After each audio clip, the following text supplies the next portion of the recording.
창세기 12장 1절에서 3절 합독하겠습니다.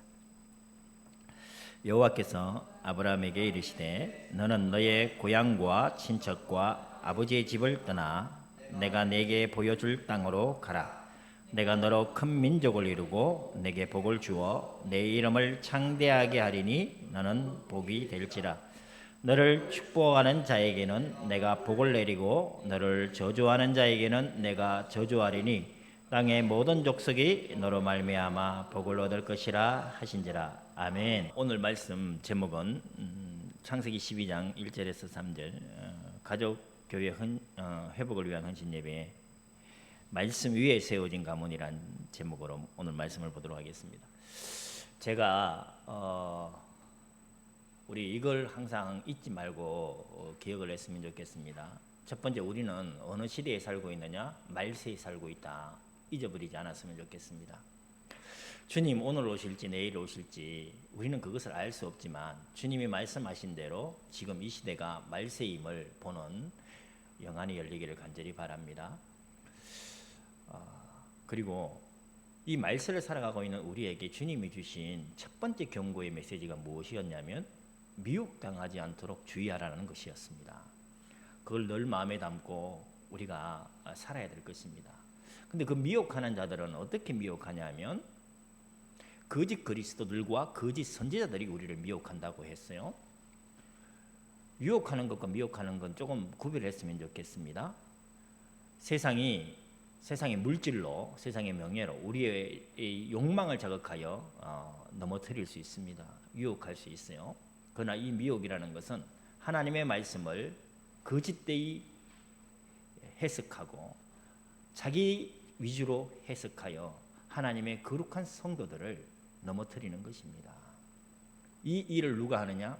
거짓 그리스도들, 거짓 선지자들이 합니다. 지금 이 말세에 그런 일들이 벌어집니다. 그럼 우리가 미혹당하지 않으려면 어떻게 해야 되나요?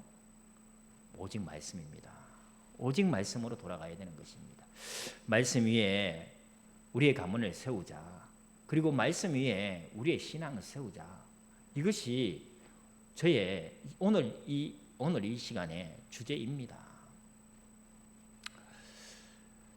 신비한 어떠한 일들 때문에, 이적과 기적 때문에 우리가 미혹당해서는 안 되는 것입니다.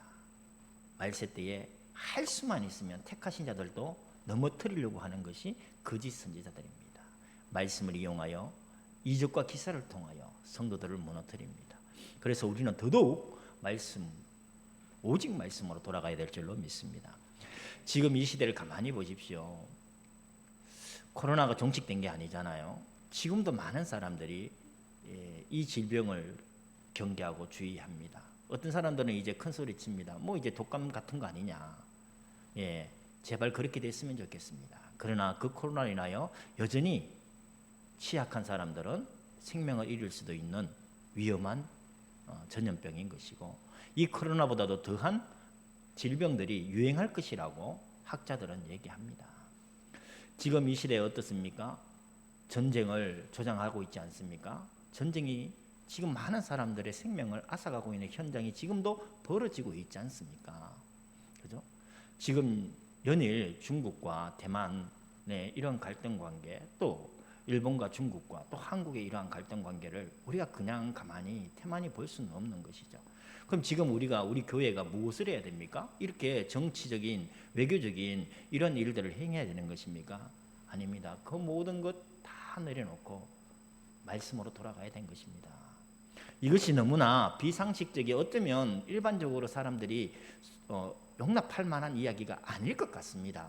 그러나 제가 왜 말씀으로 돌아가자, 이런 모든 어려움, 전쟁의 위험과 이런 전염병과 처처에 일어나고 있는 기근과 지진과 홍수와 이런 자연재해를 두고 말씀으로 돌아가자, 이 이야기를 하는 것 왜 하냐면 온 세상을 다스리는 분은 하나님이시기 때문이시고, 하나님의 주권하에 내 개인의 인생이 있고 온 세계의 역사가 있는 것입니다.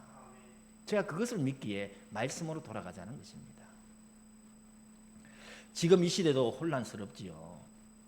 예수님 당시에도 굉장히 혼란스러운 상황이었습니다. 로마가 유대를 속국으로 삼았습니다. 많은 사람들이 이것이 옳다 저것이 옳다 하면서 정파가 생겨났어요. 그것이 사두개파요, 바리새파요, 에세네파요, 헤롯당파요, 이렇게 유대는 갈기갈기 찢어졌어요. 무엇이 하나님의 뜻인지 각자 자기의 소견대로 큰 수를 내며 자기의 당파의 이익을 쫓아 살았습니다. 그때 한 무리가 주님 앞에 나와서 물었습니다. 주님, 우리가 어떻게 해야 하나님의 일을 하는 것입니까? 그때 주님이 그 대답에 질문했어요. 중요한 질문 아닙니까?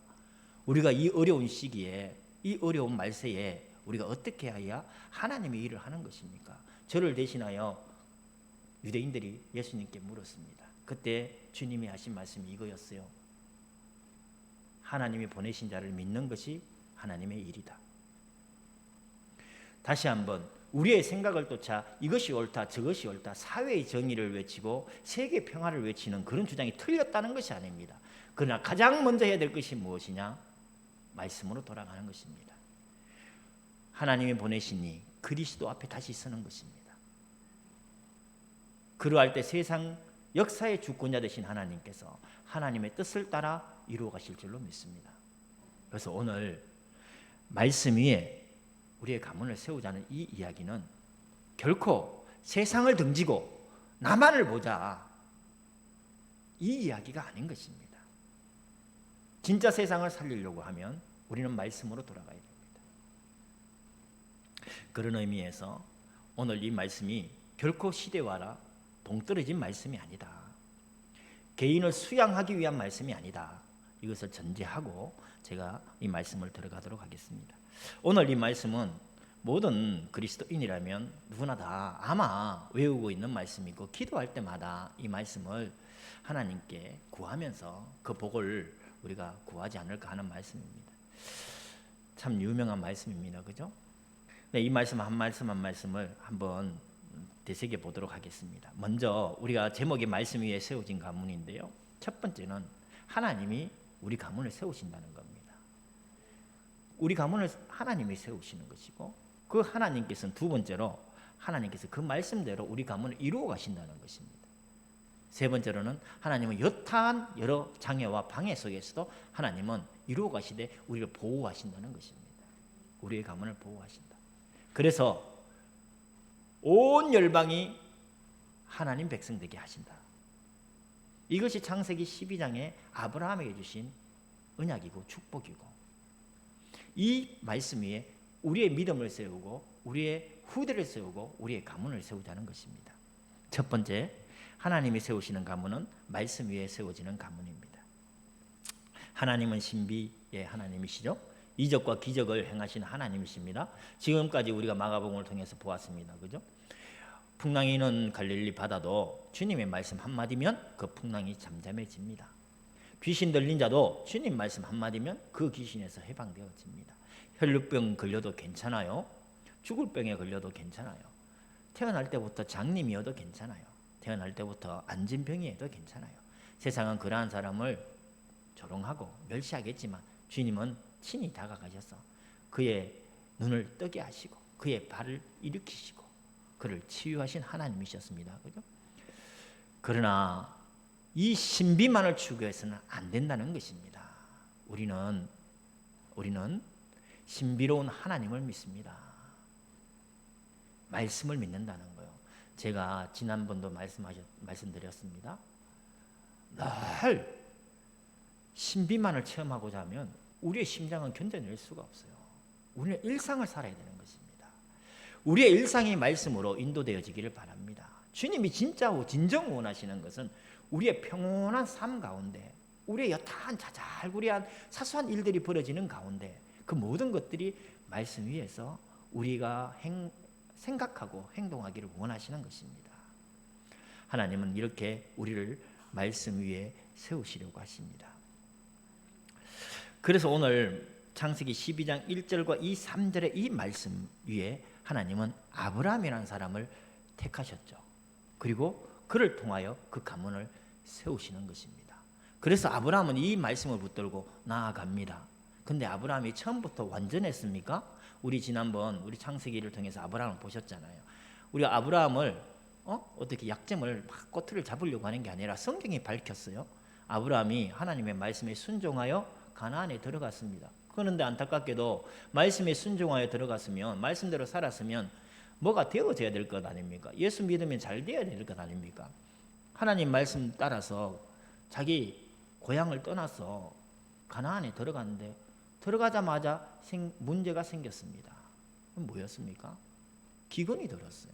먹고 살 수가 없어요. 아니 하나님, 갈대아 우르는 풍성한 땅입니다. 평야가 우거져요. 지금도 티그리스 유프라테스 강 그 주변은 아주 그래서 4대 문명의 발상지라고 하지 않습니까? 그 풍요로운 땅을 버리고 떠났어요. 그럼 하나님은 더 풍요로운 것을 주셔야 되지 않겠습니까? 근데 들어가니까 기근이 들었어요. 그래서 아브라함은 살고자 그 가나안을 또 버리고 애굽으로 내려갑니다. 그 아브라함은 말씀을 따라갔지만 처음부터 성숙한 신앙의 단계는 아니었어요. 내가 살고자 내 생각대로 내 판단대로 살아가는 것입니다. 그러나 하나님은 그를 선택하셨기에 끝까지 책임지시는 겁니다. 아브라함이 애굽에 내려가서 어떻게 했습니까? 자기 아내를 그냥 팔아먹었어요. 예. 아내를 달라고 하니 아내가 예뻤나 봐요. 왕이 달라고 하니 힘이 없으니 그냥 왕에게 아내라 얘기지도 하지도 않고 그냥 내 여동생이다 얘기하고는 팔아버렸어요. 하나님 어떻게 하셨어요? 책망했어요? 아니잖아요. 아브라함 편에 서셨잖아요. 그죠? 그러나 아브라함은 이 말씀을 포기하지 않았어요. 끝까지 붙들었어요. 그 증거가 뭐냐면 아브라함은 옮길 때마다 제단을 쌓았다 그랬어요. 아브라함은 제단을 쌓았다. 이 말씀을 붙들었기 때문에 아브라함은 자기 실수에도 불구하고 되돌아와서 가나안 땅에 들어 다시 하나님 앞에 제단을 쌓는 것입니다. 이렇게 아브라함을 하나님은 그의 연약함에도 불구하고 끝까지 그를 책망하지 아니하시고 말씀으로 이끄셨어요. 결국에는 창세기 22장 모리아산에서 하나님께서 그를 성숙한 믿음으로 인정해 주셨잖아요. 그것이 자기의 독자 이삭을 하나님의 말씀에 순종하여 드리는 일이었습니다. 이렇게 하나님은 아브라함의 그 어린 믿음을 이끄셔서 그의 잘못을 다 감사하시고 이끄셔서 성숙된 신앙인으로 이끌어 가셨습니다. 하나님의 아브라함을 이끄신 것은 하나님이 그에게 주신 그 말씀이었다는 것입니다. 우리도 끝까지 어떤 문제가 생기더라도 이 말씀을 붙들고 나아갈 때에 우리가 실수해도 괜찮아요. 하나님 안에서 실수하는 건 괜찮아요. 좀 이기적이라도 어쩔 수 없어. 하나님이 말씀하셔서 하나님은 누구 편이라고요? 내 편이야. 하나님은 내 편이에요. 그래서 이 말씀 밖에 있는 것이 아니라 이 말씀 안에서 실수하면 돼요. 이 말씀 안에서 우리가 살면 되는 거예요. 그것이 중요한 것입니다.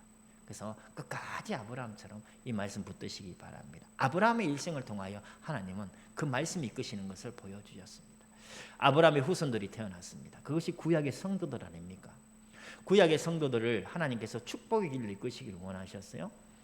우리가 신명기 28장을 축복의 장이라고 이야기를 합니다. 네가 네 하나님 여호와의 말씀을 청정하면 내게 이 모든 복이 내게 임하며 내게 이르리라. 그러면서 하시는 말씀이 구체적으로 하나님이 하나하나 얘기하십니다. 네가 성읍에 있을 때에도 복을 받고 네가 덜에 있을 때도 복을 받고 네 몸의 자식들과 네 토지의 소산과 네 짐승의 새끼와 소와 양의 새끼가 복을 받을 것이다. 네 광주리가 복을 받고 떡반죽 그릇이 복을 받을 것이다. 네가 들어가도 복을 받고 나가도 복을 받을 것이다. 하나님이 이렇게 구약의 모든 아브라함의 후손들 성도들에게 이 복을 약속하셨어요. 이것을 우리는 언약의 축복이라고 합니다. 이 모든 축복이 어디에서 시작되어진다고요? 네가 네 하나님 여호와의 말씀을 청종하면. 다른 거 필요 없어요. 하나님의 말씀을 듣기만 하면 이 모든 복이 우리의 복이 되어지는 거예요. 그런데 안타깝게도 동일하게 신명기 18장에는 언약적인 저주도 함께 얘기합니다. 네가 네 하나님 여호와의 말씀을 듣지 아니하면 똑같이 저주와 반대되어지는 축복과 반대되어지는 저주가 임하리라 경고하시는 것입니다. 구약의 이러한 성도들 하나님은 복되게 하시길 원하셨어요. 그런데 우리 구약의 역사를 이미 알고 있습니다. 그들이 어땠습니까? 솔로몬 성전이 세워지고 하나님 앞에 영광을 돌렸어요. 기쁨으로 감사하며 예배하였어요. 그러나 오래가지 못했습니다. 그의 아들 때에 나라는 분열되어지고 결국은 하나님을 떠나 이방 신을 섬기다가 수많은 선지자들이 하나님께로 돌아오라, 여호와께 돌아오라, 우리가 여호와께로 돌아가자, 그렇게 외쳤지만 그 선지자들을 때리고 죽이고 그들의 말을 듣지 않았어요. 결국은 바벨론에 의해서 철저하게 멸망당합니다. 성전은 파괴되어집니다. 이것이 이스라엘 구약의 역사였어요. 말씀 위에 살 것이냐, 말씀을 떠나 내 생각대로 살 것이냐, 그 결과가 너무나 분명하게 말씀에서 보여주셨어요. 너희가 축복을 받을 것이냐, 저주를 받을 것이냐, 단 한 가지 선택이 있어요. 하나님의 말씀을 들을 것이냐, 듣지 않을 것이냐, 여기에서 결정되어지는 것입니다. 우리 가문이 내가 하나님의 말씀을 들을 것이냐, 듣지 않을 것이냐, 이것이 너무나 중요한 것입니다. 우리나라가 하나님의 말씀 위에 세워질 것이냐, 하나님을 떠나 인본주의로 살 것이냐, 이것이 너무나 중요한 것입니다. 전 세계가 통치자 되시고 전 세계에 창조되신 하나님을 따를 것이냐, 내 생각을 쫓아 살 것이냐. 그런데 너무나 안타깝게도 구약의 성도의 길을 아마 걷게 될 것입니다. 이것은 제 예언이 아니고 주님의 말씀입니다. 말세에 믿는 자를 보겠느냐. 말세에는 오히려 하나님을 대적합니다. 지금 이 시대에 하나님을 대적하는 사상들을 보십시오. 지금 이 시대에 하나님을 대적하는 정치적인 사상들을 보시란 말입니다. 인문학적인 사상을 보시라는 겁니다.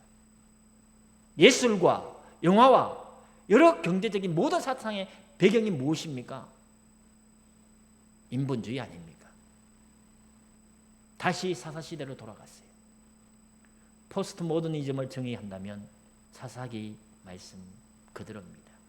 자기 소견에 옳은 대로. 지금 이 시대가 말세임을 성도 여러분 잊지 마십시오. 그런데 하나님께서는 이 구약의 역사에 구약의 이스라엘뿐만 아니라 신약의 우리 성도를 통하여 하나님은 말씀을 주시고 말씀이 성취되어져 가는 것을 보여주셨어요.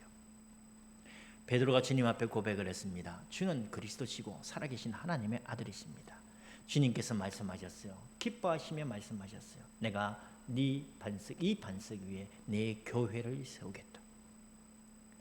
이러한 고백 위에 베드로의 신앙을 고백하는 우리 모든 성도들 고백 위에 하나님은 교회를 세우시고 신약의 문을 여셨어요. 그런데 이 신약의 문을 여실 때 주님께서 산상수훈에서 이런 말씀을 하셨어요. 하나님의 말씀을 듣고 행하는 자와 하나님의 말씀을 듣고 행하지 아니하는 자를 집을 짓는 자로 비유하셨어요. 지혜로운 자는 하나님의 말씀을 듣고 행하는 자다. 그는 반석 위에 집을 지은 사람과 같다. 그래서 창수가 나고 바람이 부딪혀 그 집에 부딪힘이 심할 때 그 집은 무너지지 아니합니다. 그러나 주의 말씀을 들었음에도 불구하고 듣고 행하지 아니하는 자는 마치 모래 위에 집을 지은 자와 같다. 세상에 유혹이 옵니다.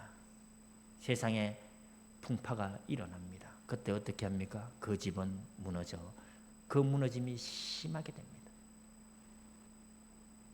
이렇듯 하나님의 말씀을 따를 것이냐 내 생각을 쫓아 살 것이냐는 신약 성도들 우리에게도 동일하게 주어진 선택입니다. 그런데 기독교회사에 보면 구약 성도들의 그 길을 걸었음을 우리가 너무나 잘 알아보고 있어요. 중세 흑암 암흑의 시대라고 합니다. 하나님의 말씀을 읽지 못하도록 해요. 하나님께 예배드리는 것이 마치 이방 신에게 제사하는 양 그렇게 되어 변질되어져 버렸습니다. 이때 하나님께서는 한 사람을 택하셔서 다시 말씀으로 돌아가게 하셨어요. 그것이 종교개혁자들입니다. 그들의 이 신앙 위에 우리의 신앙이 다시 세워졌어요. 그래서 우리는 지금 여기에 앉아서 여호와 하나님을 나의 아버지로 고백하고 이 자리에 앉아 예배할 수 있는 은혜가 우리에게 임한 것입니다. 성도 여러분, 역사는 반복되어집니다. 우리 개인의 삶 또한 이러한 반복을 경험하게 될 것입니다. 내가 하나님의 말씀에 순종하여 나아갈 때 하나님이 언약적인 축복으로 이끄시는 것을 체험했을 것이고, 내가 하나님의 말씀을 저버리고 내 생각이 주인되어 내 생각대로 살아갈 때에 언약적인 저주가 내게 내 인생에 임하는 것을 아마 우리는 체험해 보았을 것입니다. 들어가도 복을 받고 나가다 복을 받는 그 언약적인 축복을 우리 가문이 누릴 수 있는 유일한 방법은 뭐냐? 하나님의 말씀을 청종하는 것이고 하나님의 말씀을 따라가는 것입니다. 그것이 아브라함 한 사람의 삶을 통해서 또 구약시대 모든 성도들과 신약의 모든 교회를 통해 우리가 보고 알게 된 증거들인 것입니다. 간절히 바랍니다. 하나님의 말씀을 따라 사십시다. 하나님 말씀 위에 우리의 신앙을 세우고 우리의 가정을 세우십시다. 하나님께서 창세기 12장 1절과 2절, 3절 이 말씀을 주실 때 처음에 하신 말씀이 갈대아 우르를 떠나라는 말씀을 하십니다. 그리고 가라고 하십니다. 그죠? 떠나라, 가라. 중요한, 이것은 너무나 중요한, 이제 막 신앙을 하나님 앞에 고백하고 하나님 앞에 이제 살고자 결정한 우리에게 하나님이 주신 명령인 것이죠. 떠나라 하셨습니다. 어디를 떠나라고 하셨어요? 갈대아 우르를 떠나라고 했습니다. 갈대아 우르는 인류 문명의 최초의 발상지를 수르라고 얘기를 합니다. 고고학자들이 그렇게 얘기를 합니다. 즉 아브라함 당시의 갈대아 우르는 가장 최첨단화된 도시예요. 가장 문명화되어진 도시예요. 전 세계 전 지구에서 가장 먼저 문명으로 발전되어진 곳입니다. 그런데 하나님은 이곳을 어떻게 얘기하셨어요? 떠나라 하셨어요. 여호수아에 보면 갈대아 우르에서 아브라함의 아버지 데라가 무엇을 했느냐? 이방신을 섬겼다라고 했어요. 유대의 전승에 보면 데라는 우상을 만드는 사람이었다라고 얘기를 합니다. 하나님은 그 갈대아 우르 이 이방신을 섬기고 하나님을 떠난 그곳을 하나님은 떠나라 하신 거예요. 야고보서에서 가늠한 여인들을 향해서 책망하면서 이런 말씀을 하십니다. 세상과 벗된 것이 하나님과 원수되는 것이다.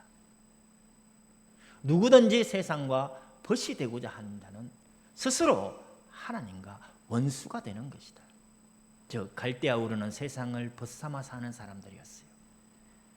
많은 사람들이 이 신을 섬기고 저 신을 섬기고 해와 달을 섬기고 별을 섬기고 땅의 신을 섬기고 나무를 섬길 때에 그것을 조각하여 그들 앞에 절할 때에 데라는 그것을 만들어주고 그들 앞에 똑같이 경배하며 하나님 아닌 것을 하나님이라 모시는 삶을 살았어요.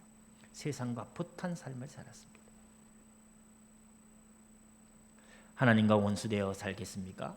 아니면 하나님과 친구되어 살겠습니까? 그래서 하나님은 아브라함을 나의 친구라고 표현했어요. 세상을 떠나 세상과 벗됨을 떠나 하나님의 말씀을 선택하고 하나님을 따른 자 이를 하나님은 나의 친구라고 표현하신 거예요. 우리 하나님 원수로 살지 아니하고 하나님을 친구 삼아 사는 믿음의 사람 되어지기를 간절히 바랍니다. 세상을 떠나십시오. 세상과 벗됨을 떠나십시오. 오늘 우리 삶 속에 한번 확인해 보시기 바랍니다. 내가 세상과 벗된 것이 무엇인지. 두 번째로는 본토 친척 아비집을 떠나라고 했어요. 본토 친척 아비집이란 내 삶의 배경 아닙니까? 든든한 뒷배 아닙니까? 어떤 문제가 생기면 나를 도와줄 수 있는 근거가 아닙니까?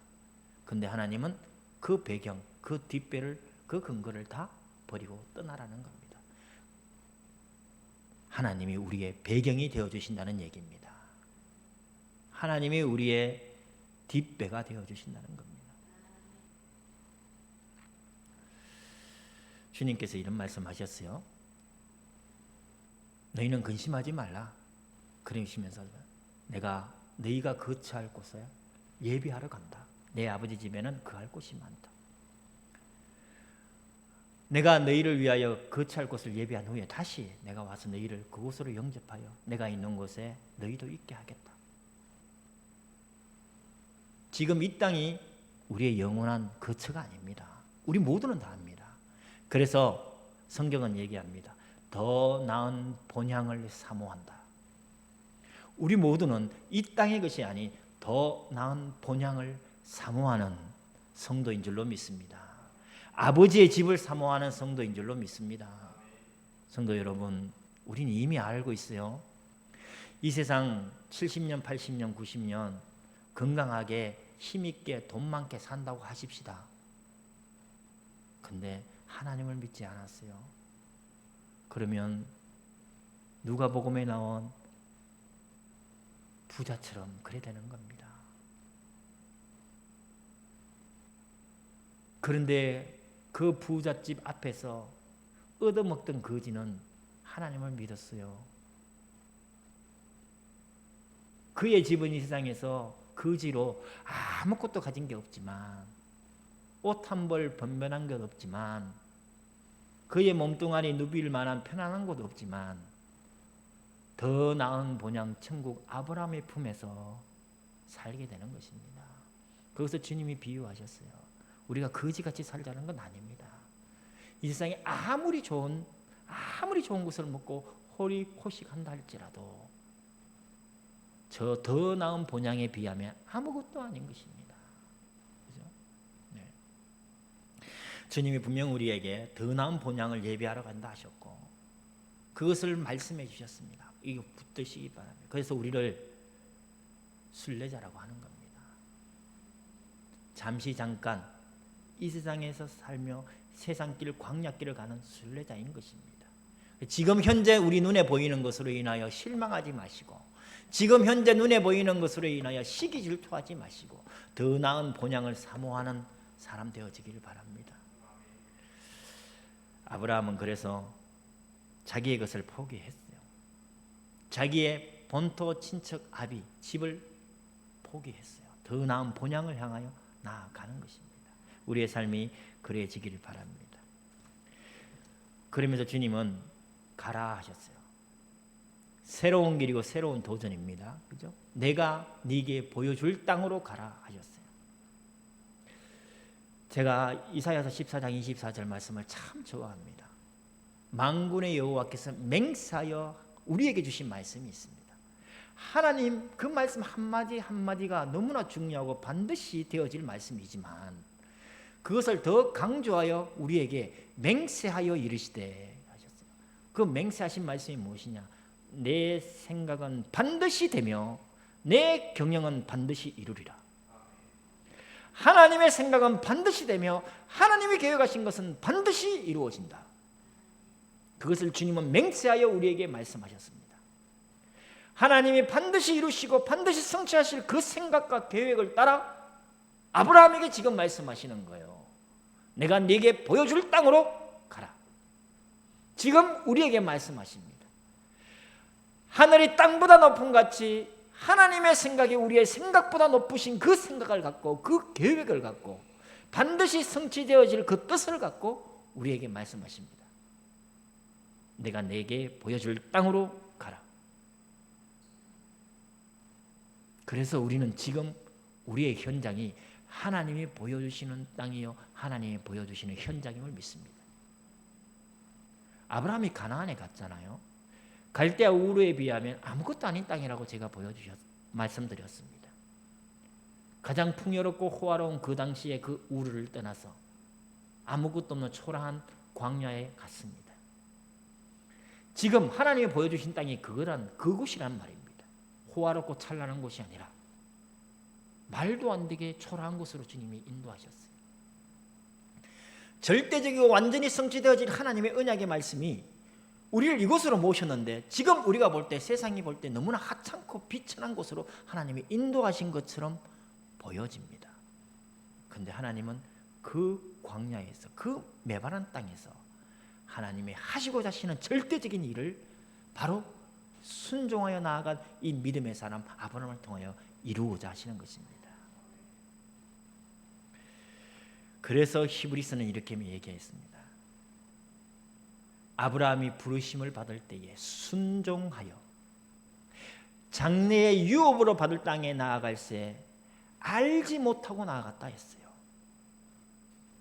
순종하여 나아갔지만 그는 어떤 기대를 갖고 나아간 게 아니에요. 하나님이 어디로 인도하실지 순종하여 나아갔지만 그 땅은 볼품없고 비천한 곳이었습니다.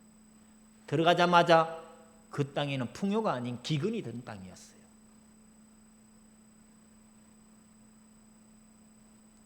우리의 생각대로 하나님 말씀 따르면 승승장구하겠지.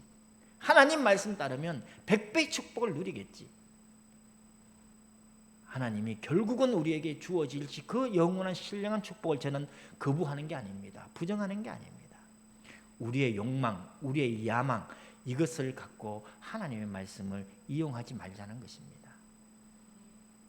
내가 전적으로 하나님의 말씀을 순종할 때에 지난주 말씀처럼 우리가 우리 자신에게 속지 아니하고 우리가 전적으로 하나님의 말씀을 순종할 때 그때에 하나님은 그 말씀대로 이루어 가십니다. 분명히 이루어 가십니다. 가나안을 통하여 하나님께서는 이 땅에 오셔서 인간의 몸을 입고 이 땅에 오신 우리 주님은 우리에게 뭐라고 말씀하셨어요? 가라 하셨어요. 어디로 가라고요? 땅끝까지 가래요. 땅끝까지. 이 말씀은 무엇이냐면 전 세계 열방이 주의 복음을 받게 될 것입니다. 우리를 통하여. 지금 하나님께서는 저는 이렇게 믿습니다. 지금 내 현장이 하나님이 우리에게 주신 땅끝이라 믿습니다. 지금 내가 어디 저 아프리카로 나아갑시다. 남미로 나아갑시다. 아직까지 믿지 못하는 미전도 종족을 향해서 우리가 선교합시다. 저도 그러한 선교의 응답을 누렸으면 좋겠습니다. 그러나 지금 우리 시점에서 지금 우리의 상황에서 하나님이 보내신 일을 믿는 것이 하나님의 일이라고 말씀하신 주님의 말씀에 따라서 지금 우리 교회가 나아가야 될 땅끝은 무엇이냐? 우리의 가정을 올바로 세우고 우리의 후손을 세우고 내 현장에서 복음에 증인되어지는 것. 지금 나는 그것을 붙들고 있습니다. 그리고 이 현장이 하나님의 뜻에 의하여 확산되어지고 확대되어지기를 간절히 바랍니다. 두 번째로 하나님이 이루시는 간문입니다. 12장 2절의 말씀 너무나 중요한 말씀이고 너무나 묵상함이 힘이 나는 말씀이죠.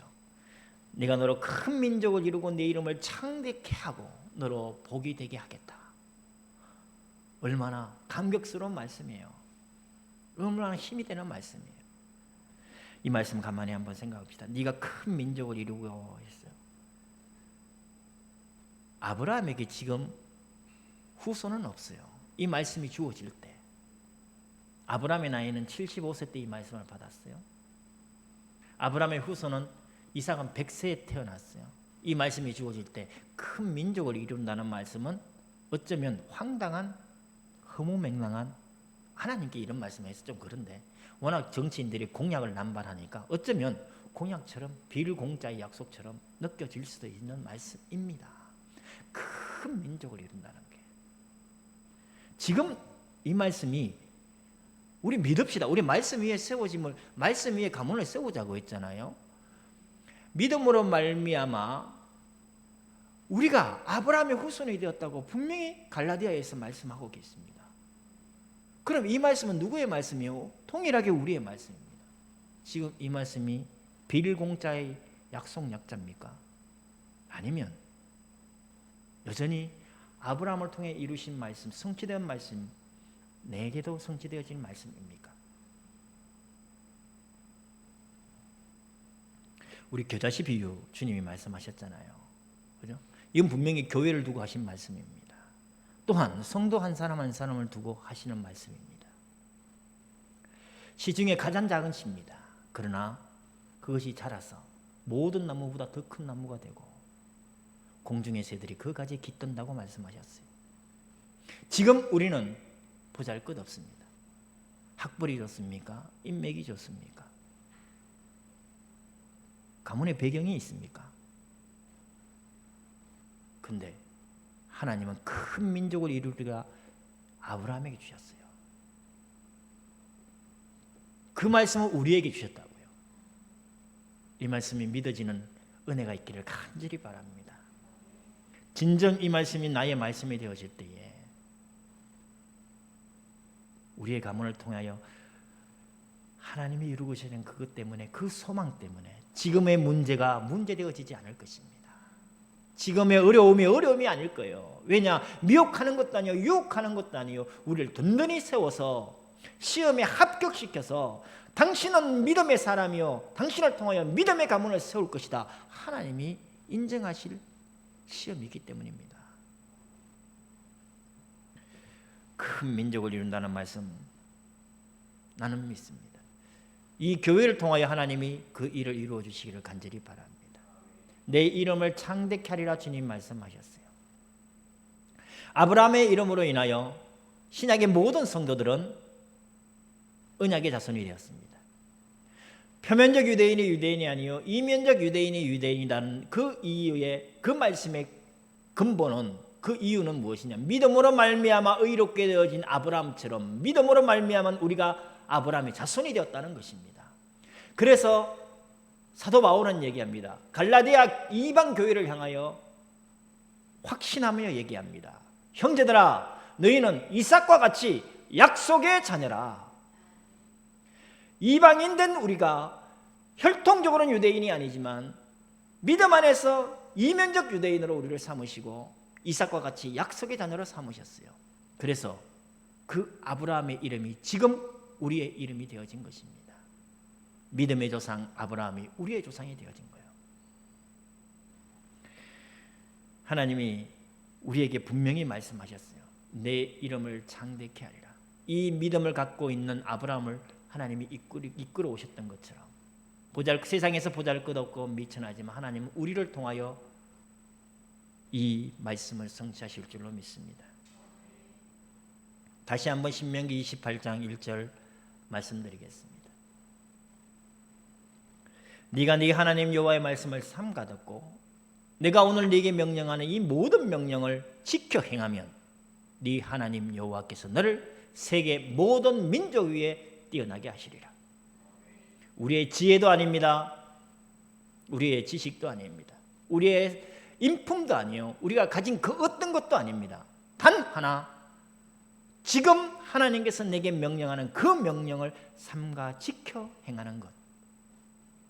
말씀 위에 우리의 신앙을 세우고 말씀 위에 우리 가문을 세울 때에 하나님은 우리의 이름을 창대케 하시는 이 축복이 누구 남의 축복이 아니라 바로 우리의 축복으로 하나님은 만들어 가실 줄로 저는 믿습니다.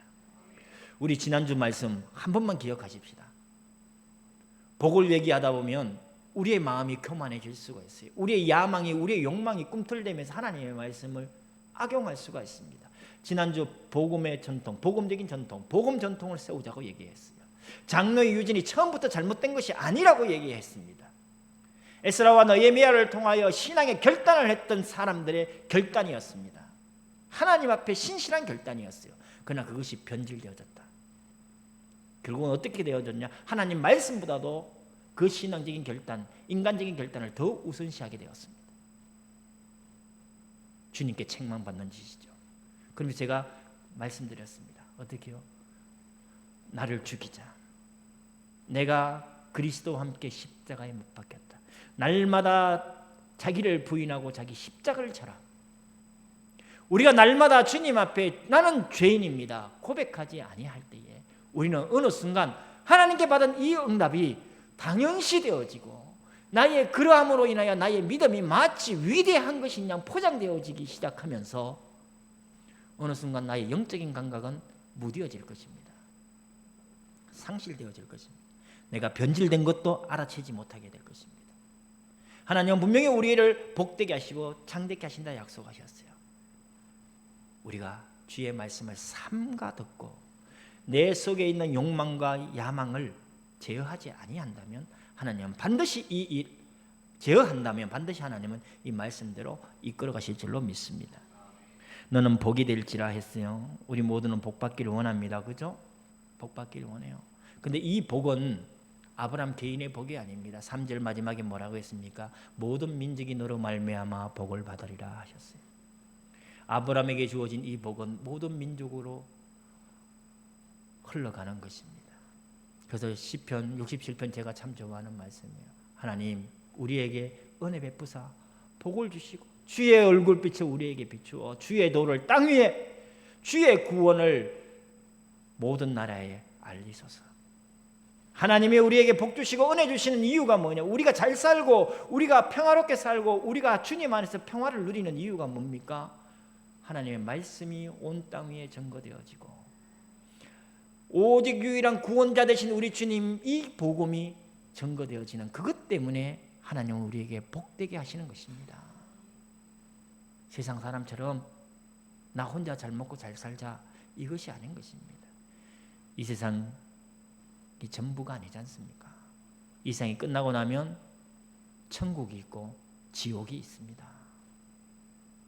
우리는 이 천국의 복을 전하는 증인들로 주님께서 우리를 세우신 줄로 믿습니다. 세 번째로 하나님이 보호하시는 가문입니다. 이 복은 불가항력적인 복이에요. 저항하는 세력이 있지만 이 복을 막을 수는 없습니다. 그래서 너를 축복하는 자에게 내가 축복하고 너를 저주하는 자에게 내가 저주한다. 주님 말씀하셨어요. 분명히 우리는 세상과의 이런 핍박과 박해, 공고와 환난 직면하게 될 것입니다. 그래서 로마서의 사도 바울이 이런 말, 로마서 8장에 참 힘 있는 말씀이 있죠. 누가 우리를 그리스도의 사랑에서 끊을 수 있겠습니까? 누가 우리를 그리스도의 사랑에서 끊을 수 있겠습니까? 환난입니까? 박해입니까? 공고입니까? 기근입니까? 칼입니까? 위험입니까? 우리를 사랑하사 우리를 위하시는 하나님의 사랑에서 우리를 끊을 자 아무도 없습니다. 그래서 사도 바울은 큰 소리로 외칩니다. 내가 확신한다. 어떤 확신입니까? 사망도 괜찮습니다. 생명도 괜찮습니다. 권세자들, 이 세상의 권세자들도 괜찮아요. 하늘의 천사들도 괜찮아요. 현재 일어나는 일, 장래 일어나는 일, 능력이나 높음이나 깊음이나 그 어떤 다른 피조물도 우리를 우리 주 예수 그리스도 안에 있는 하나님의 사랑에서 끊을 수 없다. 이것을 사도 바울이 확신했습니다.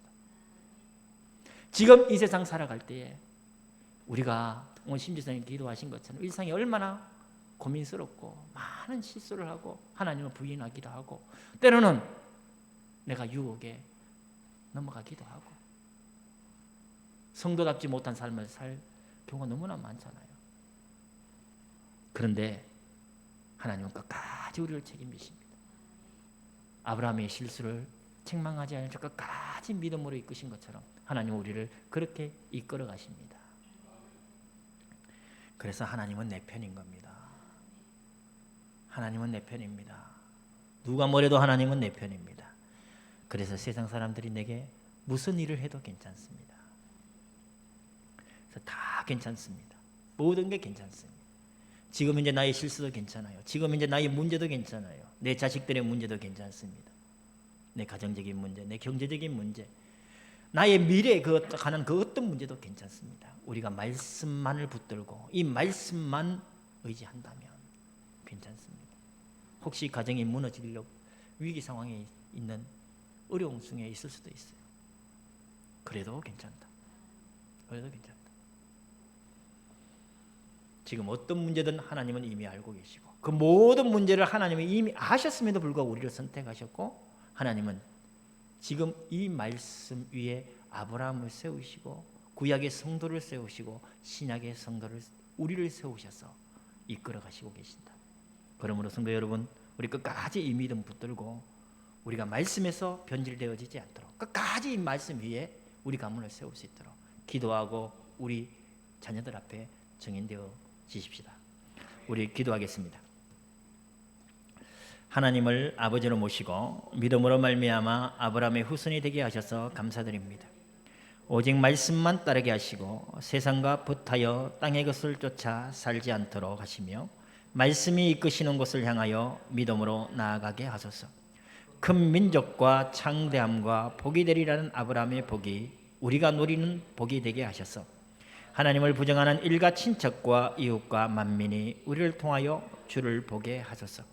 우리를 축복하든 저주하든 연연하지 않게 하시고 오직 나와 함께 하시며 내 편이 되셔서 가문을 세우시고 이루시고 보호하시는 주님만을 바라보며 복음 명가를 세우게 하소서. 우리 주 예수 그리스도의 이름으로 기도합니다. 아멘.